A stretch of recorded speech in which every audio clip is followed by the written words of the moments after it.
نستعينه ونستغفره ونؤمن به ونتوكل عليه ونعوذ بالله من شرور أنفسنا ومن سيئات أعمالنا من يهده الله فلا مضل له ومن يضلل فلا هادي له ونشهد أن لا إله إلا الله وحده لا شريك له ونشهد أن سيدنا ومولانا محمد عبده ورسوله أما بعد فأعوذ بالله من الشيطان الرجيم بسم الله الرحمن الرحيم يا أيها الذين آمنوا لا تأكلوا أموالكم بينكم بالباطل وقال الله تعالى في مقام آخر يا أيها الذين آمنوا ادخلوا في السلم كافة ولا تتبعوا خطوات الشيطان إنه لكم عدو مبين صدق الله العظيم وصدق رسوله النبي الكريم ونحن على ذلك من الشاهدين والشاكرين والحمد لله رب العالمين اللهم صل على سيدنا ومولانا محمد وعلى آله وأصحابه كما تحب وترضى عدد ما تحب وترضى. قابل احترام بھائی اور بزرگوں، اللہ رب العزت نے ہمیں جو اسلام کی نعمت عطا فرمائی، یہ 5 چیزوں کے مجموعے کا نام ہے: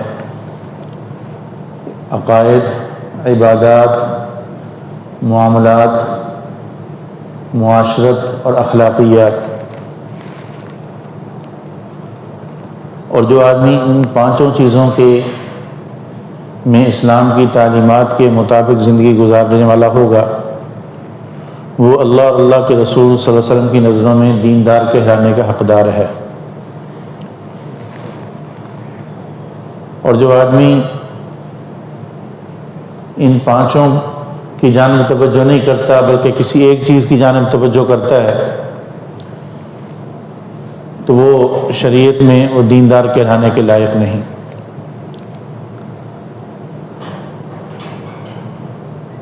اللہ رب العزت نے جو ہم پر عبادات مقرر کی، ان میں سے نماز تو ایسی عبادت ہے جو ہر شخص پر، خواہ وہ مرد ہو عورت ہو، بیمار ہو تندرست ہو، امیر ہو غریب ہو، ہر حال میں اس نے ادا کرنی ہی ہے. دن میں 5 نمازیں. لیکن دیگر عبادات اس کے لیے مخصوص شرائط ہیں. جیسے زکوٰۃ، وہ سال میں 1 دفعہ فرض ہے، اس شخص پر فرض ہے جو مالدار ہو. حج زندگی میں 1 دفعہ فرض ہے، اس شخص پر فرض ہے جس میں حج کی استطاعت ہو، ہر آدمی پر فرض نہیں. روزہ سال میں 1 مہینے کے لیے روزے فرض ہیں. لیکن معاملات کے متعلق شریعت کے جو احکامات ہیں وہ ہر شخص پر ہر آن فرض ہیں. چونکہ اب روزے سال میں ایک مہینہ آنا ہے، جبکہ جو معاملہ ہر شخص کو، جو اپنے ساتھ رہنے والوں کے ساتھ جو معاملات درپیش ہوتے ہیں، تو وہ تو سارا دن جو ہے وہ انسان کو پیش آتے رہتے ہیں. اس کے متعلق شریعت کا کیا حکم ہے؟ آیا ہم ان احکامات کی پاسداری کر رہے ہیں یعنی یا ان کے متعلق ہمارے اوپر کیا فرائض عائد ہوتے ہیں؟ اب اگر ایک دکاندار ہے تو اس کے ذمہ کیا فرائض ہیں؟ اگر کوئی آدمی ملازم ہے تو ملازمت کی کیا ذمہ داریاں ہیں شریعت کی جانب سے؟ اور گھر میں رہتے ہوئے والد ہے تو اس کے ذمہ اولاد کے جو حقوق ہیں ان کی ذمہ داریاں ہیں. خاوند ہے، اس کے ذمہ بیوی کے جو حقوق ہیں، آیا وہ بیوی کے ساتھ اس کے مطابق معاملہ کرتا ہے یا نہیں کرتا؟ اگر اس کے مطابق وہ معاملہ نہیں کر رہا، اپنی مرضی کے مطابق معاملہ کر رہا ہے، تو یہ شخص دیندار نہیں، بلکہ یہ اور اس کی عبادات بھی اس کو اللہ کے ہاں نجات نہیں دلا سکیں. جیسا کہ ایک روایت میں آتا ہے، آپ صلی اللہ علیہ وسلم نے ارشاد فرمایا کہ قیامت کے دن نامہ اعمال 3 قسم کے ہوں گے. یعنی ہر شخص کے 3 قسم کے دفتر ہوں گے، 3 کاپیاں ہوں گی ہر آدمی کی نامہ اعمال کی. ایک تو وہ نامہ عمل ہوگا، یعنی ایک کاپی وہ ہوگی جس میں اللہ کے ساتھ جو معاملات ہیں بندے کے وہ لکھے جائیں گے. یعنی اس نے اللہ کے ساتھ شرک تو نہیں کیا، اگر شرک کیا ہے تو فرمایا اس کی کسی صورت معافی نہیں، کیونکہ اللہ نے قرآن مجید میں فرما دیا ان اللہ لا یغفر ان یشرک بہ، کہ اللہ کی ذات کے ساتھ یا صفات کے ساتھ کسی کو شریک بنایا تو اس کی معافی نہیں اگر دنیا میں وہ توبہ قائم نہیں ہوا. اور دوسرا دفتر فرمایا، دوسرا کاپی جو ہے وہ جس میں لوگوں کے ساتھ اس کے معاملات ہیں وہ لکھے جائیں گے. اور اس میں بھی توبہ سے معافی نہیں ہے. یعنی اگر ایک آدمی نے کسی کی حق تلفی کر لی، کسی کا مال غصب کر لیا، کسی پر تہمت لگا دی، کسی کی غیبت کر لی، کسی پر ظلم اور زیادتی کر لی، یا اسی طریقے سے خاوند بیوی کے جو حقوق ہیں ان حقوق میں ظلم کا معاملہ کیا، یا والد اور اولاد کے حقوق ہیں ان میں ظلم کا معاملہ کیا، بہن بھائیوں کے جو حقوق ہیں ان میں آپس میں ظلم کا معاملہ کیا، تو چاہے 1000 دفعہ بھی استغفار کرتا رہے تو یہ استغفار اس کو معافی نہیں دلوائے گا جب تک کہ صاحب حق کو اس کا حق ادا نہ کر دیا جائے۔ اسی لیے ایک روایت میں آپ نے فرمایا کہ وہ لوگوں دنیا میں کسی پر کوئی ظلم اور زیادتی کی ہے تو اس سے ابھی اس کا حق ادا کر لو یا اس سے معافی مانگ لو، اس دن کے آنے سے پہلے پہلے جس دن نہ کوئی مال کام آئے گا نہ کوئی سفارش کام آئے گی۔ یعنی قیامت کے دن اس وقت تو کوئی انسان کسی کو معاف بھی نہیں کرے گا، کیونکہ ہر ایک کو یہ ہوگا کہ مجھے بدلہ ملے، اور بدلہ وہاں نیکیوں کی صورت میں ملنا ہے۔ تو اس لیے ضرورت جو ہے زیادہ اس بات کی ہے کہ ہم اپنے معاملات میں صفائی کو پیش نظر رکھیں۔ ہماری توجہ عبادات کی طرف تو ہوتی ہے، لیکن معاملات میں جن لوگوں کے ساتھ ہمیں واسطہ پڑتا ہے بس اس میں ہمارا جو اصول وہ یہی چلتا ہے کہ طاقت کے بل بوتے پہ ہم چلتے ہیں کہ جو کمزور ہے اس کی حق تلفی کر لو، جو طاقتور ہے اس کے سامنے جھک جاؤ۔ حالانکہ ہر کسی سے معاملہ کرتے ہوئے یہ بات پیش نظر رہنی چاہیے کہ ایک دن مجھے اللہ کے آگے جانا ہے اور اللہ تعالیٰ کے سامنے جواب دہ ہونا ہے۔ صرف عبادات کے ساتھ ہمارا معاملہ نہیں ہے، اور یہ چیز عہد صحابہ میں بھی اسی بات کو دینداری کا معیار قرار دیا جاتا تھا، عدالت کا معیار اسی بات کو قرار دیا جاتا تھا کہ جو آدمی معاملات میں صاف ہے تو وہ نیک آدمی ہے۔ حضرت عمر رضی اللہ تعالیٰ عنہ کے دور میں ایک دفعہ ان کے پاس کوئی مقدمہ آیا تو جو گواہ تھے ان میں سے ایک گواہ کے متعلق تو اچھی طرح جانتے تھے کہ یہ شخص کیسا ہے، لیکن دوسرے کے متعلق حقیقی حالت نہیں تھی۔ تو حضرت عمر رضی اللہ تعالیٰ نے پوچھا جو اس وقت حاضرین تھے کہ کیا آیا اس گواہ کے متعلق یہ جو دوسرا آدمی ہے کوئی آدمی اس کے عادل ہونے کی گواہی دیتا ہے؟ تو ایک آدمی نے کہا جی میں اس کے نیک ہونے کی گواہی دیتا ہوں، یہ عادل ہے، سچا آدمی ہے۔ تو حضرت عمر رضی اللہ تعالیٰ فرمانے لگے کیا تمہیں کبھی اس کے پڑوس میں رہنے کا موقع ملا؟ اس نے کہا کہ نہیں۔ پھر فرمایا کیا تمہیں کبھی اس کے ساتھ جو ہے سفر کی نوبت پیش آئی تمہیں؟ تو اس نے کہا کہ نہیں۔ فرمانے لگے کیا تمہیں جو ہے وہ کبھی اس کے ساتھ کوئی معاملات کرنے کی نوبت پیش آئی، کوئی لین دین کا معاملہ کیا ہو؟ تو اس نے کہا کہ نہیں۔ تو حضرت عمر رضی اللہ عنہ فرمانے لگے کہ لگتا ہے کہ تم نے اس سے نماز پڑھ کر مسجد سے نکلتے ہوئے دیکھ لیا ہوگا، اس لیے کہہ رہے ہو نیک آدمی ہے۔ فرمانے لگے کہ نہیں، یہ عادل نہیں ہے۔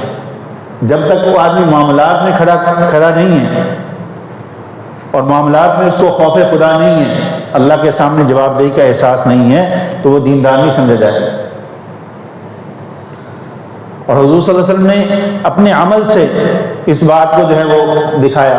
اب ازواج مطہرات رضوان اللہ علیہم اجمعین کے درمیان جو ہے حضور صلی اللہ علیہ وسلم اگرچہ اللہ کی جانب سے رخصت تھی آپ کو کہ آپ جو ہے وہ کسی کے ساتھ جو ہے وہ زیادہ وقت بھی گزاریں تو آپ کو اجازت تھی، لیکن آپ صلی اللہ علیہ وسلم نے پوری برابری کی، جتنا ایک بیوی کو خرچ دیتے تھے ساری بیویوں کو اتنا ہی دیتے تھے، اور ایسے ہی ایک رات ایک بیوی کے ہاں، دوسری رات دوسری بیوی کے ہاں۔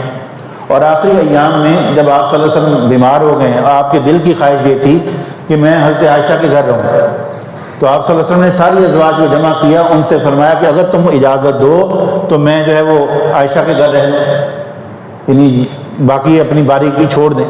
تو سب نے کہا خوشی سے اجازت دیتی ہیں۔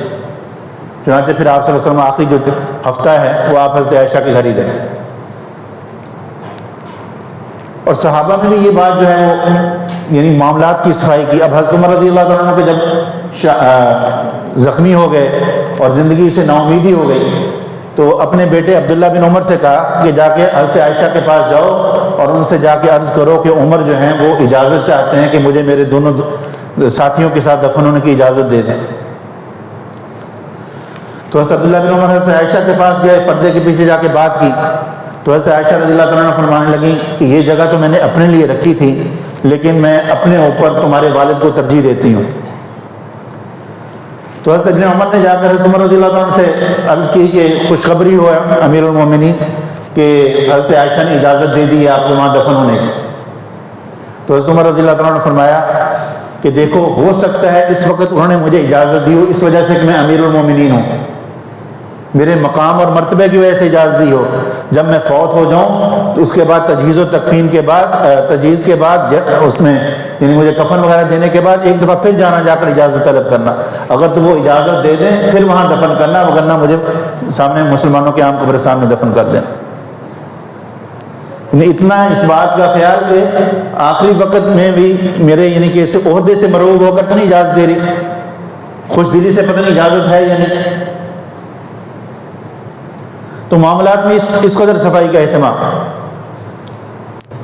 اور خود حضور صلی اللہ علیہ وسلم نے بھی آخری وقت میں آخری ایام میں ایک دفعہ صحابہ کو جمع کیا، فرمانے لگے کسی پر میں نے کوئی زیادتی کی ہو تو مجھے یا تو معاف کر دے یا مجھ سے بدلہ لے لے۔ اب ایک صحابی کھڑے ہوتے ہیں، یا رسول اللہ آپ نے میرے چھڑی ماری، میں بدلہ لینا چاہتا ہوں۔ تو حضور صلی اللہ علیہ وسلم نے اس کو چھڑی دی اور فرمایا کہ آؤ بدلہ لے لو۔ اب یہ صحابہ کو حضور سے اس قدر محبت تھی کہ ایک صحابی کو سولی پر لٹکایا جا رہا تھا تو اس وقت کافروں نے کہا کیا تمہیں یہ بات گوارا ہے کہ تمہیں چھوڑ دیا جائے، تمہاری جگہ حضور صلی اللہ علیہ وسلم کو لایا جائے؟ تو انہوں نے کہا کہ مجھے تو یہ بات بھی گوارا نہیں کہ میری جان بچ جائے اور حضور کو ایک کانٹا بھی چبھے، اتنی حضور سے محبت ہے۔ تو وہ صحابی کھڑے ہو گئے، یا رسول اللہ آپ نے چھڑی ماری تھی، تو حضور نے چھڑی دے دی۔ انہوں نے کہا یا رسول اللہ جس وقت آپ نے ماری تھی اس وقت میری کمر پر کپڑا نہیں تھا اور آپ کی کمر پہ کپڑا ہے، یہ تو برابری تو نہ ہوئی۔ تو حضور صلی اللہ علیہ وسلم نے اپنی کمر سے کپڑا ہٹا دیا، تو وہ صحابی پیچھے سے گئے اور جا کے لپٹ گئے اور چومنا شروع کر دیا کہ یا رسول اللہ میرے پیش نظر تو یہی تھا کہ آپ کی کمر پہ بوسہ دینا۔ تو آخری وقت حضور صلی اللہ علیہ وسلم جو ہے وہ معاملات کی صفائی کا کتنا اہتمام فرما رہے ہیں، اور ہمارا حال یہ ہے کہ ہم دینداری کی جانب تھوڑی سی توجہ ہوتی ہے تو صرف عبادات کو سمجھتے ہیں دینداری، لیکن معاملات میں کسی کے ساتھ معاملہ ہے، کسی کی جو ہے وہ کسی کو تکلیف پہنچ گئی، زبان سے پہنچ گئی، عمل سے پہنچ گئی، تو اس کی جانب توجہ نہیں ہے، اور یہ بڑی ہی فکر مندی والی بات ہے۔ ہمارے بزرگ ہیں مولانا اشرف علی تھانوی رحمۃ اللہ علیہ، وہ ایک دفعہ جو ہے وہ ٹرین کے اس زمانے میں سفر ہوتا تھا، اور ٹرین کے سفر میں ایک لمٹ ہوتی تھی کہ اتنا وزن آپ ساتھ بغیر معاوضے کے لیے جا سکتے ہیں، اور اگر اس سے زائد آپ نے کچھ سامان لے کر جانا ہے تو اس کے لیے آپ کو الگ سے اس کے چارجز دینے پڑتے تھے۔ تو جس کاؤنٹر پر وہ چارجز دینے ہوتے تھے تو وہاں کچھ آدمی کھڑے تھے، تھانوی رحمۃ اللہ علیہ کے پاس سامان کچھ زیادہ تھا تو وہ بھی لائن میں کھڑے ہو گئے۔ تو اتنے میں وہ جو گاڑی تھی اس کا گارڈ آیا، وہ حضرت سے کو جانتا تھا، کہنے لگا مولانا صاحب آپ یہاں کیسے کھڑے ہیں؟ تو حضرت نے فرمایا میرے پاس سامان زائد ہے تو میں نے اس کا جو ہے وہ چارجز دینے، پیسے دینے۔ وہ کہنے لگے کوئی بات نہیں، اس گاڑی میں میں نے ساتھ جانا ہے تو آپ رکھ لیں، کوئی بات نہیں، آپ چلیں ساتھ۔ تو حضرت نے فرمایا کہ آپ نے کہاں تک جانا ہے؟ اس نے کہا جی میرا سفر فلاں اسٹیشن تک ہے۔ تو حضرت نے فرمایا میرا سفر اس سے کچھ آگے ہے۔ وہ کہنے لگے اگلے گارڈ کو میں کہہ دوں گا کہ یہ میرے دوست ہیں، ان کا سامان ساتھ لے جاؤ، تو وہ کوئی آپ کو نہیں کہے گا۔ تو حضرت فرمانے لگے کہ بھائی اگلا گارڈ کہاں تک جائے گا؟ وہ کہنے لگے جی وہ جہاں تک گاڑی جائے گی۔ تو حضرت فرمانے لگے میرا سفر اس سے بھی آگے ہے، میں نے قبر میں جانا ہے، اللہ کے ہاں پیش ہونا ہے۔ جب حکومت کی طرف سے یہ پابندی ہے کہ اتنا مال اس سے زائد آپ بغیر معاوضے کے نہیں لے جا سکتے، تو تمہیں کیا اختیار حاصل ہے کہ تم مجھے دو تم لے جاؤ؟ تو قبر میں میرے ساتھ کوئی گارڈ نہیں جائے گا۔ تو اس حد تک معاملات کی صفائی کا اہتمام تھا، اور ہمارا جہاں بس چلتا ہے، ہمیں جہاں 4 پیسے کا مفاد دکھائی دیتا ہے تو ہم جو ہے وہ بالکل جو ہے وہ ساری دینداری کو ایک سائڈ پہ رکھ دیتے ہیں۔ بلکہ ہمارے بزرگ کو مان لگے کہ اگر کسی کی پانی کی ٹینکی میں ایک چڑیا آ کے گر جائے نا اور اس میں مر جائے تو اس کا مسئلہ پوچھنے کے لیے تو آ جاتے ہیں کہ یہ اب اس کو کیسے پاک کریں، اور گھر میں حرام کا ہاتھی آ گر جائے تو اس کو چپ کر کے ہضم کر جاتے ہیں، بیمار آ رہا ہے کسی طریقے سے آ جائے۔ مقصد صرف یہ دنیا کو جمع کرنا بنا لیا، اور یہ بات ذہنوں سے بالکل نکل گئی کہ ہمیں اللہ کے آگے جانا ہے۔ صرف عبادات کے متعلق ہم سے پوچھ نہیں ہونی، بلکہ اگر خاوند ہے تو اس سے بیوی کے ساتھ جو معاملات ہیں اس کے متعلق پوچھا جائے گا، بیوی سے خاوند کے متعلق پوچھا جائے گا، والدین سے اولاد کے متعلق، اولاد سے والدین کے متعلق۔ تاجر ہے تو اس کے ساتھ جن لوگوں کے معاملات ہیں تو آیا ان کے ساتھ وہ وعدہ پورا کرتا ہے کہ نہیں کرتا؟ خیانت تو نہیں کرتا؟ تو اسی لیے کہا گیا کہ یہ جو انسان نے جو ذمہ داری اٹھائی ہے یہ بہت بڑی اٹھائی ہے، اور ان ذمہ داریوں کی جانب ہماری توجہ نہیں. تو کوشش اس بات کی کرنی چاہیے کہ اپنے معاملات میں صفائی لے کر آئیں، ہماری ذات سے کسی کو تکلیف نہ پہنچے. حضرت امام غزالی رحمۃ اللہ علیہ وہ فرماتے ہیں کہ اللہ تعالیٰ نے